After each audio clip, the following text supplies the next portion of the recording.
Cues expert में आप सभी का स्वागत है। यह एनटीपीसी आरआरबी का प्रैक्टिस सेट 22 है। इससे पहले 21 सेट अपलोड किया जा चुका है और प्रत्येक वीडियो में कुल प्रश्नों की संख्या 25 है। तो वीडियो को जाकर पूरा देखें और इस वीडियो को भी पूरा देखें। और इन सबों का वीडियो जो है पीडीएफ जो है वो www.quizexpert.in पर उपलब्ध है। तो जाइए, आपको वीडियो का पीडीएफ भी चाहिए तो अब मिल जाएगा। तो आते हैं पहले प्रश्न पर। पहला प्रश्न है, इंग्लैंड में किस वर्ष स्त्रियों को वयस्क मताधिकार का प्राप्त हुआ? तो इंग्लैंड में वयस्क स्त्रियों को मताधिकार जो है यानी मत देने का अधिकार 1928 में हुआ था। इसलिए ऑप्शन नंबर डी इसका सही जवाब है। अगला प्रश्न है, कितनी जनसंख्या पर ग्राम पंचायत का गठन किया जाता है?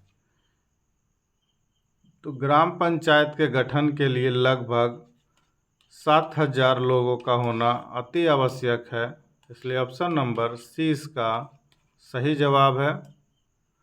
अगला प्रश्न है, फौजदारी न्यायिक श्रृंखला की जिले की सबसे बड़ी अदालत कौन सी है?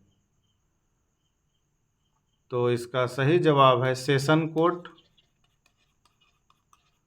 यानी ऑप्शन नंबर 20 का सही जवाब है। अगला प्रश्न है, सरकार किसको प्रोत्साहन देने के लिए अपनी मुद्रा का अवमूल्यन करती है? तो इसका सही जवाब है निर्यात करने के लिए मुद्रा का अवमूल्यन करती है, यानी ऑप्शन नंबर सी इसका सही जवाब है। अगला प्रश्न है, 2011 की जनगणना के अनुसार भारत में पुरुषों की साक्षरता दर क्या थी? तो भारत में पुरुषों की साक्षरता दर जो है 2011 के जनगणना के अनुसार 82.14% है। इसलिए ऑप्शन नंबर 20 का सही जवाब है।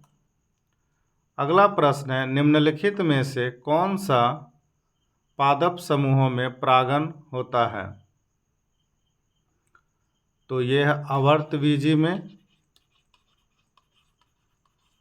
यानी ऑप्शन नंबर डी इसका सही जवाब है।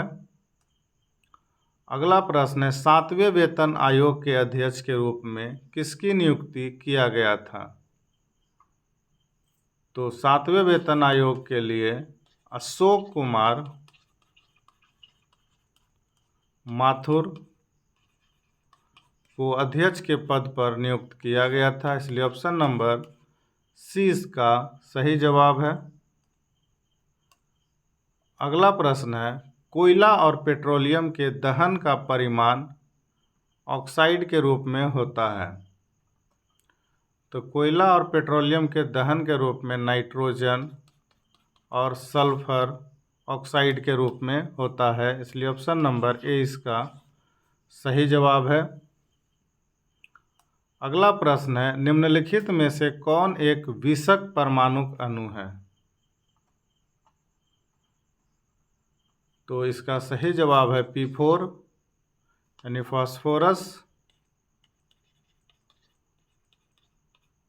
यानी ऑप्शन नंबर 20 का सही जवाब है। रक्त में पाई जाने वाली धातु कौन सी है? तो रक्त में लोहा पाया जाता है, यानी ऑप्शन नंबर डी इसका सही जवाब है।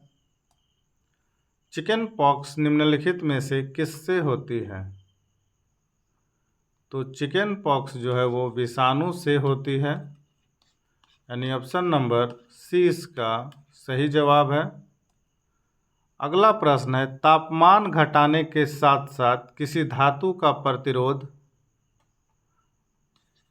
बढ़ जाता है, यानी ऑप्शन नंबर 20 का सही जवाब है। अगला प्रश्न है, तापमान घटाने के साथ साथ किसी धातु का प्रतिरोध दोनों एक ही क्वेश्चन रह गया था, ये बढ़ जाता है। ऑप्शन नंबर, प्रश्न है कि कोलंबो किस देश की राजधानी है? तो कोलंबो जो है वो श्रीलंका की राजधानी है, इसलिए ऑप्शन नंबर सी इसका सही जवाब है। अगला प्रश्न है, पहला लोकपाल बिल विधेयक भारत की संसद में कब पेश किया गया था? तो ये जो है 1968 में पेश किया गया था, पहला लोकपाल विधेयक। लोकपाल विधेयक यानी ऑप्शन नंबर सी इसका सही जवाब है। अगला प्रश्न है, एक वस्तु की गतिज ऊर्जा और स्थितिज ऊर्जा के योग को क्या कहते हैं? तो दोनों के योग को यानी गतिज ऊर्जा और स्थितिज ऊर्जा के योग को यांत्रिक ऊर्जा कहते हैं, यानी ऑप्शन नंबर ए इसका सही जवाब है। अगला प्रश्न है, धरती और आकाश के बीच के स्थान के लिए एक शब्द है, उसे क्या कहते हैं? तो धरती और आकाश के लिए एक शब्द है जिसे अंतरिक्ष कहते हैं, यानी ऑप्शन नंबर सी इसका सही जवाब है। अगला प्रश्न है, इंग्लैंड में औद्योगिक क्रांति किस उद्योग से आरंभ हुआ था? तो इंग्लैंड में औद्योगिक क्रांति जो है वो वस्त्र उद्योग से हुआ था, यानी ऑप्शन नंबर ए इसका सही जवाब है। अगला प्रश्न है, सिंधु सभ्यता किससे संबंधित है? तो सिंधु सभ्यता जो है वो आद्य ऐतिहासिक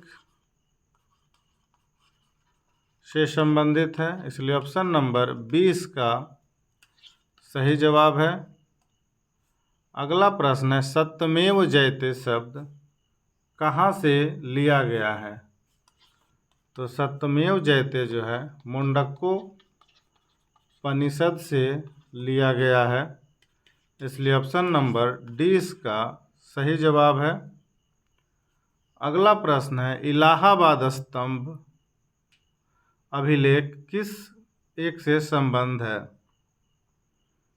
तो इलाहाबाद जो स्तंभ है वो समुद्रगुप्त से संबंधित है, इसलिए ऑप्शन नंबर डी इसका सही जवाब है।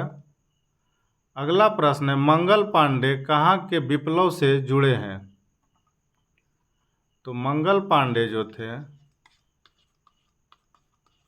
वो बैरकपुर से जुड़े थे, इसलिए ऑप्शन नंबर ए इसका सही जवाब है। अगला प्रश्न है, 1857 के विद्रोह के समय भारत का गवर्नर जनरल कौन था? तो 1857 के विद्रोह के समय जो गवर्नर जनरल था वो था लॉर्ड कैनिंग,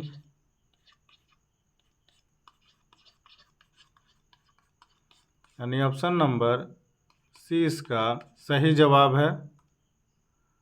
अगला प्रश्न है, इंडियन मिरर अखबार का प्रकाशन कहाँ से हुआ था?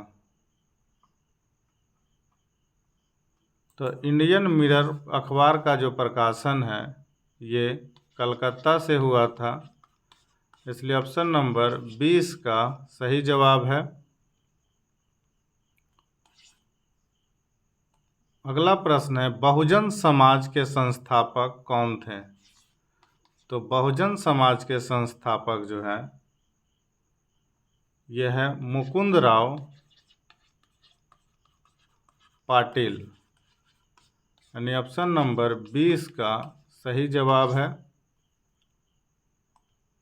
यह था आज का कुल 25 प्रश्न जो आपके आगामी एग्जाम एनटीपीसी, आरआरबी और रेलवे संबंधित जितने एग्ज़ाम है उसमें आपको कारगर होगा, इसलिए वीडियो को जितना से ज़्यादा हो लाइक करिए, शेयर करिए और चैनल को सब्सक्राइब करिए। और इस सीरीज़ का अगला वीडियो प्रत्येक दिन अपलोड होता है, इसलिए कल अपलोड किया जाएगा। वीडियो देखने के लिए धन्यवाद।